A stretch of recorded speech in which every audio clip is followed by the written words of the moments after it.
ராமாயணம் பாகம் 12. ராமர் வில்லை வளைத்தல். 60,000 பேர் வில்லைச் சுமந்து கொண்டு வந்து யாக சாலையில் வைத்தார்கள்.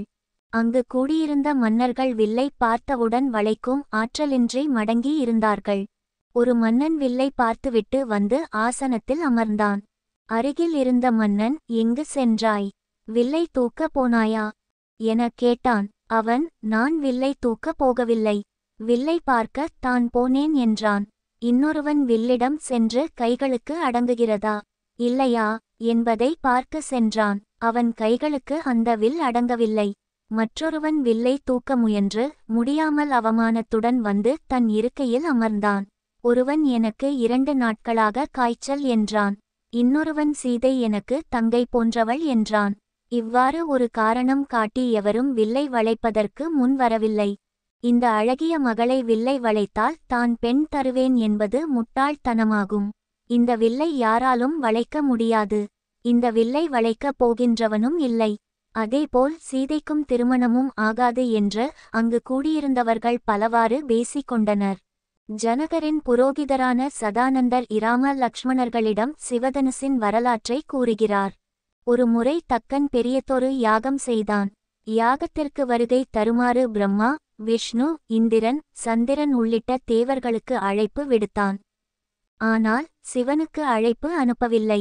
சிவபெருமானை அவமதித்ததால் சிவபிரான் வீரபத்திரனிடம் வேள்வியை அழிக்குமாறு கூறுகிறார்.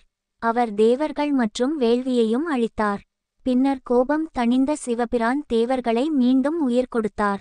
தேவர்கள் கோபம் தணிந்த பின்னும் சிவபிரான் கையில் வில் ஏந்தி இருப்பதைக் கண்டு அஞ்சினார்கள். சிவபெருமான் தன் வைத்திருந்த வில்லை ஜனகன் குலத்து முன்னோர் ஒருவனிடம் கொடுத்துவிட்டார். இவ்வில்லின் வரலாறு இதுதான்.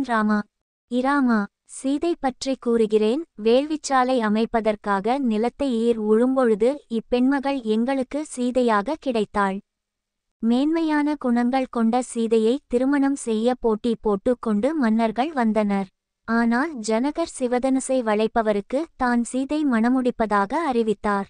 போட்டி போட்டுக்கொண்டு வந்த மன்னர்கள் தனுசை வளைக்க முடியாததால் கோபம் கொண்டு ஜனகர் மீது போர் தொடங்கினர்.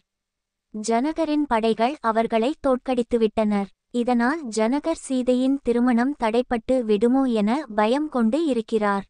தாங்கள் இந்த சிவதனுசை வளைப்பீர்கள் என்ற நம்பிக்கையில் இருக்கிறோம் என்றார் சதானந்தர். முனிவர் இராமனை கடைக்கண்ணால் நோக்கி, இந்த சிவதனுசு பல ஆண்டுகளாக அபிஷேகம் செய்து இற்று போனது. இந்த தனுசு இராவணன் சம்காரத்திற்கு உதவாது. உனக்கு பரசுராமர் கோதண்டத்தை தருவார். இந்த வில்லை வளைக்க வேண்டாம், ஒடித்துவிடு என்று கூறினார். முனிவருடைய கடைக்கண் பார்வையின் பொருளை புரிந்து கொண்டு ராமன் அந்த சிவதனுசை நோக்கினான். தான் அமர்ந்திருந்த இடத்திலிருந்து எழுந்தான். தேவர்கள் ஆரவாரம் செய்தனர். இராமர் வீரத்துடன் நடந்து சென்று அந்த வில்லை எடுத்து நாணை பிடித்து இழுத்தார். ஒரு நொடியில் வில் பட்டார் என்று ஒடிந்தது. வில் உடைந்த ஓசையினால் பூவுலகம் எல்லாம் அதிர்ந்தன. 8 திசைகளிலும் வில் உடைந்த ஓசை கேட்டது. இராமருக்கு தேவர்கள் மலர்மழை பொழிந்தார்கள். இதை பார்த்த ஜனகருக்கு அளவற்ற மகிழ்ச்சி ஏற்பட்டது. மிதிலாபுரியிலுள்ள அனைவரும் ஆடி பாடி கொண்டாடினார்கள்.